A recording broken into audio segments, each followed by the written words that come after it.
안녕하세요. 여러분 반갑습니다. 여러분이 미래입니다. 저는 여러분에게 하나님의 말씀을 전하고 있는 더 풍성한 교회 구영보 목사입니다. 오늘도 하나님의 살아계신 말씀, 또 여러분을 인도하시는 그 말씀을 전하기 원합니다. 하나님의 사랑 다윗, 오늘은 바로 10번째 말씀입니다. 오늘 하나님의 사람 다윗, 하나님의 말씀 같이 한번 볼까요? 이에 이스라엘 모든 장로가 헤브론에 이르러 왕에게 나오매 다윗 왕이 헤브론에서 여호와 앞에 그들과 언약을 맺음에 그들이 다윗에게 기름을 부어 이스라엘 왕으로 삼으니라. 다윗이 나이가 30세에 왕위에 올라 40년 동안 다스렸을 때. 자, 오늘의 제목은요, 바로 왕이 된 남자입니다. 왕이 된 남자, 킹 다윗의 얘기를 여러분에게 전해주겠습니다. 여러분, 지도자는 누가 세우는 것 같아요? 대통령은 누가 세우는 것 같아요? 물론 투표로, 국민들이 투표로 우리나라의 대통령을 세웁니다. 그러나 하나님께서 그 국민들의 손을 통하여 지도자를 세우는 겁니다. 그래서 성경 이렇게 말합니다. 각 사람은 위에 있는 권세들에게 복종하라. 권세는 하나님으로부터 나지 않음이 없나니 모든 권세는 다 하나님께서 정하신 바라. 모든 권세는 다 하나님께서 정하셨답니다. 그래서 그 권세자에게 복종하라. 그러나 이것은요, 무조건 다 복종하라는 그런 말씀은 아니에요.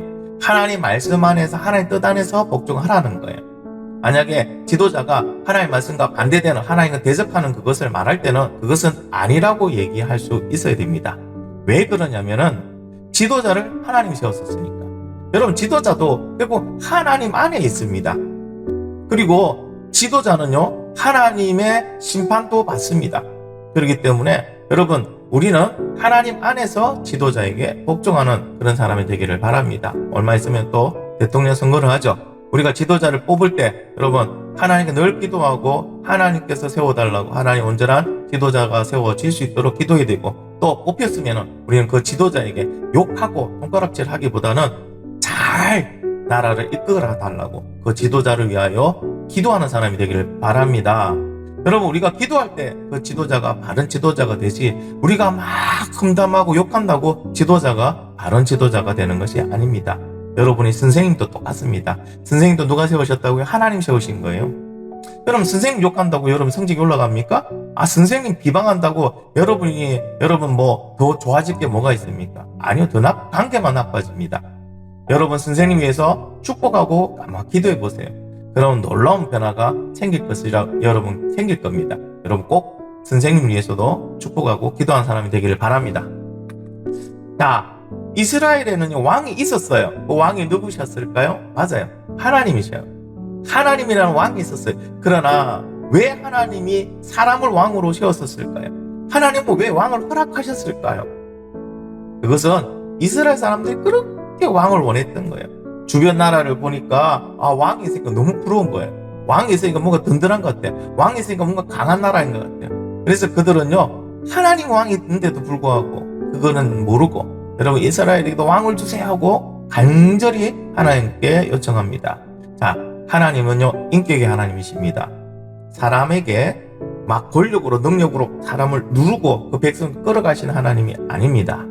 그래서 하나님께서는요, 몇 번 얘기했지만 그들이 원한다면은 그들의 이야기를 최대한으로 반영해 준 거예요. 사람의 이야기를. 참, 하나님의 마음은요, 너무나 넓으신 것 같아요. 인간들이 얘기하니까 그 인간의 요구를 최대한 반영해서 왕을 세워 주신 겁니다. 그런데 하나님께서 왕을 세우실 때는 세상의 왕과 다른 개념이에요. 세상의 왕은요, 뭡니까? 리더로, 그리고 권력자로, 부리는 자로, 지배하는 자, 그런 개념이지만 하나님이 세우신 왕의 개념은 틀립니다. 어떤 왕이냐면 사사나 선지자와 같은 신앙의 지도자의 연장선상에서 왕을 허락하십니다. 정 말하자면 왕도 하나님의 도구이라는 거죠. 도구일 뿐이라는 거죠. 그 개념으로 왕을 세우셨습니다. 자, 그런데 어떤 친구가 이렇게 물어보더라고요. 아니, 하나님, 다윗을 왕으로 세우시고 사울은 어차피 실패할 건데, 내리실 건데 그냥 다윗을 바로 왕으로 세우시지 않고 왜 앞에 사울을 먼저 왕으로 세우셨습니까? 하나님 그거 모르셨습니까? 아니요. 하나님은요, 실패한 왕 사울을 통하여 이스라엘 백성들에게 가르쳐 주는 겁니다. 왜? 나라를 다스리는 것은 왕의 능력이 아니고 하나님의 능력이라는 사실과 왕도 죄를 지으면 하나님께 심판받는다는 사실을 가르쳐 줍니다. 그리고 사람의 기준과 하나님의 기준이 틀리다는 것을 가르쳐 줍니다. 사울은요, 객관적으로 봤을 때 다윗보다 더 왕다운 그런 기준을 갖고 있었습니다. 당시의 왕은요, 얼굴이 잘생겨야 돼요. 그래서 저는 아마 사울 시대에 태어나면요, 왕은 못됐을 것 같아요. 자, 얼굴이 잘생기고 그 다음에 키가 커야 됩니다. 사울은 다른 사람보다 이 어깨 위가 하나 더 있대요. 그만큼 키가 컸어요. 그러니 객관적인 기준을 보면은 사울이 아주 멋진 왕입니다. 그죠? 다윗은 아니에요. 그런데 그거는 사람의 기준이고 하나님의 기준은 뭡니까? 하나님의 기준은 누가 더 하나님을 잘 믿고 그의 말씀을 순종하는가 였습니다. 이게 하나님의 기준이에요. 결국에 이스라엘 백성들에게는요, 이와 같은 사실을 가르쳐 주기 위해서 사울을 먼저 왕으로 세웠던 것입니다. 자, 왕이 되기 위해서 꼭 알아야 될 사실들이 몇 가지가 있습니다. 다윗은 오랜 기간 동안, 다윗이 왕으로 기름 부은 것은 10대 후반 정도?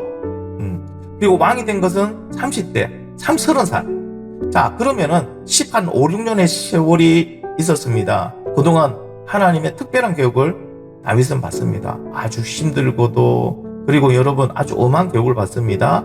그러면서 하나님은 다윗에게 왕이 되기 위해서는 꼭 알아야 될 사실들을 몇 가지 가르쳐 줍니다. 첫 번째는요, 하나님께서는 중심을 보신다는 사실이에요. 중심, 한자로 쓰면 가운데죠. 마음의 가운데다, 이렇게 얘기를 합니다. 자, 그 중심은 과연 뭘까요? 자, 이 다윗을 왕으로 세우신 하나님의 그 이유에 대해서 사무엘상 16장 7절에 이렇게 기록되어 있습니다. 여호와께서 사무엘에게 이르시되 그의 용모와 키를 보지 말라. 내가 이미 그를 버렸노라. 내가 보는 것은 사람과 같지 아니하니 사람은 외모를 보거니와 나 여호와는 중심을 보느니라 하시더라. 다윗의 형이 7명 있잖아요. 그 7명이 제일 첫 형이요, 제일 멋있었어요. 그것도 얼굴이 잘생기고 키도 컸습니다. 그냥 외모로 보면요, 딱 첫째가 왕이 될 상입니다. 근데 하나님은 아니라는 거예요. 사람은 외모로 보지, 난 외모로 안 본다. 나는 뭐로 본다고요? 여호와는 중심을 보신다고 얘기합니다. 그러면 그 중심은 뭘까요? 하나님도 보시는 중심은 과연 뭘까요? 다윗은 어떤 중심을 가졌기 때문에 하나님께서 그에게 기름 부어서 왕으로 세우셨을까요? 중심에 대한 이야기는 사도행전 13장 22절에 정확하게 설명하고 있습니다. 자, 사울을 폐하시고 다윗을 왕으로 세우시고 증언하여 이르시되 내가 이새의 아들 다윗을 만나니 내 마음에 맞는 사람이라 내 뜻을 다 이루리라 하시더니. 여러분, 요 중심이란 과연 뭘까요? 중심은 바로 하나님과 같은 마음으로 하나님 뜻대로 살아가는 걸 얘기합니다. 다윗의 앞에 7 형들은요, 내가 왕이 될 수 있다는 그런 기대감에 내가 왕이 되면 이것도 저것도 하고 자기 중심적으로 생각했어요. 하나님의 마음을 1도 관심이 없었어요. 근데 다윗만 틀렸어요. 다윗은 왕의 자리에 관심이 없었어요. 다윗은 비록 제일 천한 이 목동이지만, 이 목동이라는 일이지만 하나님을 섬기고 하나님께서 이 일을 내가 하기를 원하신다면 그 일도 기뻐하고 감사하면서 하는 게 다윗의 모습이죠. 하나님은 이 중심을 보신 거예요. 그래서 하나님은 다윗을 왕으로 세우시기로 작정하신 겁니다. 두 번째, 하나님께서 다윗에게 가르치신 것은요, 믿음의 열매는 순종의 액션을 통하여 열린다는 사실입니다. 여러분, 나무의 열매가 열리기 위해서는 어떤 조건이 필요합니까? 햇빛도 있어야 되죠. 네. 또 물도 있어야 돼요. 구름도 있어야 돼요. 땅도 좋아야 됩니다. 바람도 알아서 좀 불어줘야 됩니다.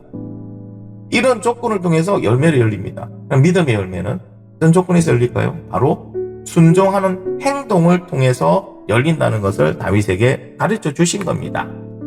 여러분, 다윗은요, 10대 중반에 기름 부어서 이제 왕으로 세우겠다 약속을 받았잖아요. 자, 나는 이제 커서 왕이 될 거다 하고 그때부터 양치는 거 그만두고 놀고 먹지 않았습니다. 다윗은요, 내가 왕이 된다는 사실을 믿는 만큼 내가 지금 있는 자리에서 내가 해야 될 일을 내가 할 수 있는 역량대로 최선을 다해서 했던 게 다윗이에요.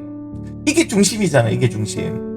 그러니까 하나님 이게 마음이 들었어요. 다윗은요, 왕이 될 때까지 놀고 먹지 않았습니다. 믿음은요, 놀고 먹는 게 아니에요. 믿고 그냥 하나님 하시겠지가 아니에요. 하나님, 저 이번 기말고사에 좋은 성적 나오게 해주세요. 하나님 지혜를 주세요. 기억력도 주세요. 그리고 하나님 분별력도 주세요. 아멘 합니다. 하나님 주신다고 약속도 하셨어요. 그리고 공부를 안 해요. 그냥 놀고 PC방에서 PC하고 그냥 자고 싶으면 자고 놀고 싶으면 노는 거예요. 그리고 시험 시간이 딱 되었어요. 하나님 약속대로 답을 보여주세요. 보여주실까요? 아니에요. 안 보여주세요. 내가 믿는다면 그때부터 나는 뭐 해야 됩니까? 하나님 주셨다는 사실을 믿는다면 앉아서 책상에 앉아 책을 펴야죠. 그리고 봐야죠. 내가 할 수 있는 건 해야죠. 그 다음은 하나님이 책임져 주시는 겁니다. 여러분, 만약에 다윗이 하나님 나를 이제 기름 부어서 왕으로 세우셨구나는 그 믿음만을 가지고 십몇 년 동안 아무것도 하지 않고 그냥 널널하게 앉아서 기다렸다면 다윗이 왕이 될 수 있었을까요? 하나님은 그런 다윗을 왕으로 세우셨을까요? 아니야. 안 세우십니다. 안 세우십니다.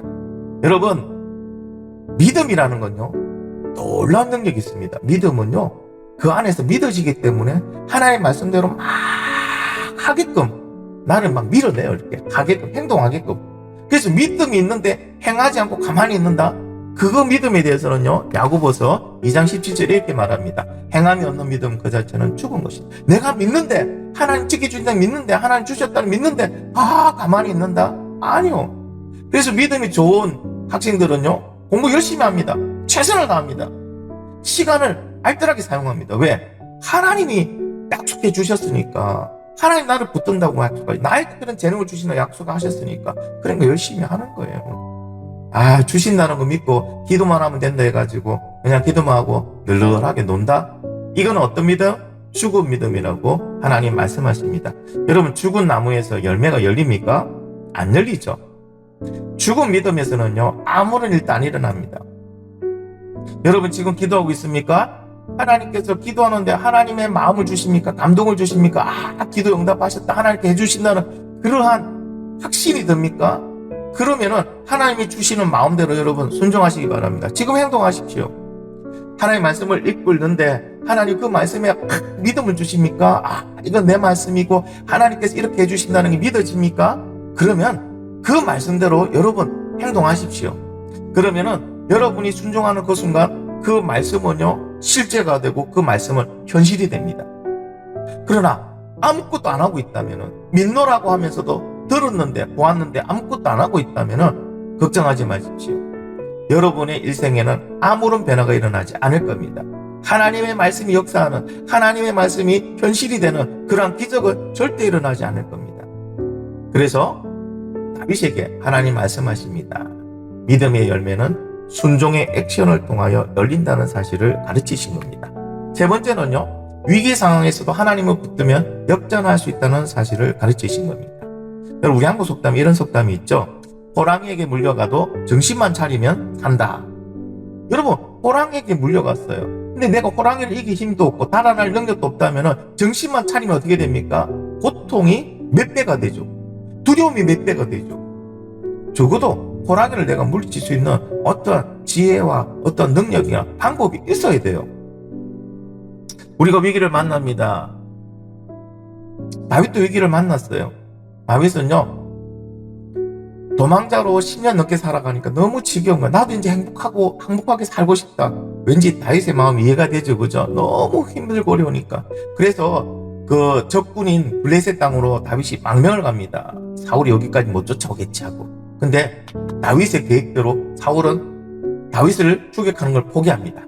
그러니까 이제는 여러분 눈치 볼 거 없잖아요. 그래서 다윗은요, 그 블레셋 땅 그일라 지방에 이제 정착을 합니다. 많은 사람들을 정착해서 알콩달콩 잘 삽니다. 가족도 늘어납니다. 다윗의 계획대로 완벽한 행복한 생활이 되었습니다. 그러나 여러분, 어느 날 다윗과 600명의 군사들이 잠시 그일라 지방을 떠났습니다. 그때 그 사실을 알고 아말렉군이 쳐들어옵니다. 그래서 마을을 초토화시킵니다. 불질러고 없애버립니다. 그리고 모든 걸 다 가져갑니다. 자, 다윗과 600명의 군사들이 돌아왔는데 이것을 본 거예요. 처음에는요, 현실이 믿기지 않아서 그냥 다 멍 때리고 주저앉습니다. 그리고 그 600명이 펑펑 웁니다. 눈물이 마를 때까지, 아니 힘이 없어 울 힘이 없을 때까지 웁니다. 그 다음에는요, 분노하기 시작합니다. 도대체 왜 이래 된 거야? 누구 때문에 이래 된 거야? 자, 그때 다윗이 정신을 차립니다. 그리고 나에게 약속하신 하나님이 계신다는 사실을 기억하게 됩니다. 그리고 다윗은요, 하나님께 이제 기도합니다. 하나님께 기도할 때 다윗은 위기가 역전되는 것을 경험합니다. 하나님께 기도합니다. 다윗이 여호와께 묻자와 이르되 내가 이 군대를 추격하면 따라잡겠나이까 하니 여호와께서 그에게 대답하시되 그를 쫓아가라. 내가 반드시 따라잡고 도로 찾으리라. 여러분, 어떻게 할 수 없는 그런 위기 가운데 하나님께서 약속하십니다. 그를 쫓아가라. 네가 반드시 따라잡고 도로 찾으리라. 하나님의 말씀 딱 들으니까요, 힘이 생기는 거예요. 소망이 생기는 거예요. 일어난 거예요. 그래서 아말렉 쫓아갑니다. 쫓아갔어요. 그들을 만났어요. 그들을 무찔렀어요. 그리고 그들에게 빼앗겼던 그런 가족들과 모든 재산을 다 다시 회수해서 거기보다 더 많은 것 플러스 알파까지 다 가지고 돌아오게 됩니다. 다윗은 이렇게 위기 가운데 하나님께 기도하니 하나님이 역전시켜 주시는 것을 그는 경험함으로 그 다음부터 다윗은요, 하나님을 전적 신뢰하고 전적 의지하게 됩니다. 여러분, 우리 기독교는요, 다른 종교와 틀립니다. 왜? 하나님이 실제이시고 말씀하신 대로 그대로 이루어지니까. 그래서 기도하고 말씀대로 우리가 행동하면요, 이러한 경험들, 이런 것들이 너무나도 많이 생깁니다. 이런 경험들을 통해서 우리는 더 하나님을 신뢰하고 하나님을 더 의지할 수 있는 거예요. 여러분도 한번 해보십시오. 여러분이 하나님을 믿고 믿음대로 여러분이 행동하면은 이러한 것들 여러분 많이 경험하게 될 것입니다. 믿음의 사람도, 다윗에게도 그죠. 이런 위기가 온 것처럼 믿음의 사람도요, 위기가 옵니다. 믿음이 늘 좋으면 되는데 여러분 나쁠 때도 있잖아요. 그때 또 내 생각대로 할 때 있고요, 사탄이 유혹해서 죄로 넘어질 때 있습니다. 그래서 하지 말아야 될 때도 가고 하지 말아야 할 걸 하고 또 우리가 잘못된 선택을 할 때 있습니다. 그래서 위기가 올 때도 있고요, 하나님 말씀대로 잘 살아가 나는 열심히 선량하게 잘 살아가는데도 위기가 올 때가 있습니다. 그러나 여러분 괜찮습니다. 그때 두려워하지 마십시오. 하나님을 기억하십시오. 우리에게는 하나님이 계십니다. 이 말씀을 또한 기억하시기 바랍니다. 빌립보서 4장 6절에서 7절 말씀. 아무것도 염려하지 말고 다만 모든 일에 기도와 간구로 너희 구할 것을 감사함으로 하나님께 아니라 그리하면 모든 지각에 뛰어난 하나님 평강이 그리스도 예수 안에서 너희 마음과 생각을 지키시리라. 여러분, 이 말씀 꼭 기억하셔야 됩니다. 어려움 왔습니까? 위기가 왔습니까? 그때 뭐 한다고 아무것도 염려하지 말아요. 염려할 필요가 없어. 왜? 하나님이 계시잖아요. 우리가 해야 될 건 뭡니까? 그 어려운 상황, 내 상황 어렵고 위기고 뭐 두려움 이런 마음 모든 것을 기도와 간구로 하나님께 감사함으로 구하면 됩니다. 하나님 지켜주세요, 이끌어주세요, 도와주세요, 구해주세요. 하나님께 감사함으로 구해주세요. 하나님 이 모든 거 해주시면 감사합니다. 지금 위기인데 어떻게 감사할 수 있냐고요? 하나님이 그 위기를 역전시켜 주실 거잖아요. 그러니까 미리 감사하는 거예요. 그러면 어떤 일이 일어납니까? 불안했던 마음, 초조했던 마음, 두려웠던 마음, 막 원망했던 이런 마음들 속에요, 하나님이 평강을 주신대요. 편안한 마음을, 기쁜 마음을 주신대요. 그때 하나님이 내 기도를 들어주셨구나, 하나님이 이제 하시는구나 걸 하나님 우리에게 보여주시는 거예요. 여러분, 이 말씀 꼭 기억하시고 여러분이 힘들고 어려운 환경 속에서 여러분 이 말씀 붙들고 기도하면 이 말씀이 실제가 됩니다. 이 말씀이 현실이 됩니다. 이제 말씀을 정리합니다. 여러분, 다윗은 하루아침에 왕이 된 게 아니죠. 십몇 년간 왕으로 기름 붓고도 한 4, 5년간의 시간이 지납니다. 그렇죠? 만약 이 기간 동안 그 다윗이 너무 힘들어, 난 왕 안 할래요 하고 하나님 끝이 어떻게 될지 모르겠어, 아닌데 만약에 왕이 안 되면 어떻게 해요? 이렇게 불신으로 그가 도망갔다면, 하나님 버렸다면 그런 왕이 되지 못했죠. 근데 다윗은 하나님께서 꼭 해주실 거라는 그런 믿음이 있었기 때문에 하나님을 향하여 끝까지 믿고 간 것입니다. 그래서 믿음은 하나님을 믿고 끝까지 인내하는 거예요. 왜? 아니 되는데 왜 못 갑니까? 믿음은 믿음대로 끝까지 가면 되는데 그럼 끝까지 가는 거예요. 이게 믿음이에요. 중간에 사탄은요 자꾸 믿음을 포기하게 만듭니다. 끝에 안 되면 어떻게 해? 이런 마음을 줍니다. 이거는 누가 주는 마음이에요? 사탄이 주는 마음이에요. 우리 이겨야 됩니다. 여러분이 믿고 가면은, 인내하고 가면은 반드시 그 믿음대로 될 줄 믿습니다. 그리고 또 하나, 하나님은요 다윗이 왕이 되기를 원하셨을까요? 아니요. 하나님은 다윗이 왕이 되기보다 하나님의 자녀가 되기를 원하셨어요. 먼저 하나님의 자녀가 되는 걸 원하셨어요. 한번 보세요. 그 십몇 년 동안 다윗을 교육하신 게 뭡니까? 첫 번째는 여러분 중심을 보신다는 거죠. 중심이 이동되면 안 된다는 걸 보여주셨잖아요. 하나님 중심으로 가라. 하나님과 같은 마음과 하나님과 같은 뜻으로 하나님 가시는 그 길로 가라. 자, 두 번째는 또 뭡니까? 믿음의 열매는 순종의 행동을 통해서 열린다. 네가 그 믿느냐? 그럼 네가 순종하고 따라오면 그대로 이루어진다. 자, 세 번째는 뭡니까? 위기일 때 하나님을 기억하고 기도하면 위기가 역전된다. 이게 꼭 왕한테만 필요한, 이 왕만 이런 교육을 받아야 됩니까? 아니죠. 왕이 아니고 하나님 자녀로서 하나님은 교육하신 겁니다. 하나님은 다윗이 왕이 되든 판사가 되든 의사가 되든 아무 상관이 없어요. 왕이 됐기 때문에 하나님께 더 많은 영광들이 있는 거 아니에요. 하나님은 다윗이 하나님의 진정한 자녀가 되기를 원했고 그 길을 교육시킨 겁니다. 그리고 하나님은 다윗이 왕이기 때문에 다윗에게 지혜와 지식과 권력과 능력과 그런 부귀 영화를 주신 것이 아니에요. 하나님은 다윗이 하나님의 자녀이기 때문에 하나님께서 지혜와 지식과 능력과 명철과 부귀 영화와 영광을 주신 거예요. 오늘 하나님은 우리도 무엇이 되는 것보다 하나님의 자녀가 되기를 간절히 원하십니다. 우리가 하나님의 자녀가 되었을 때 하나님께서는 다윗에게 주셨던 것처럼 지혜도 지식도 능력도 분별도 여러분 권력도 부귀 영화도 여러분 그리고 영광도 우리에게 주실 줄 믿습니다.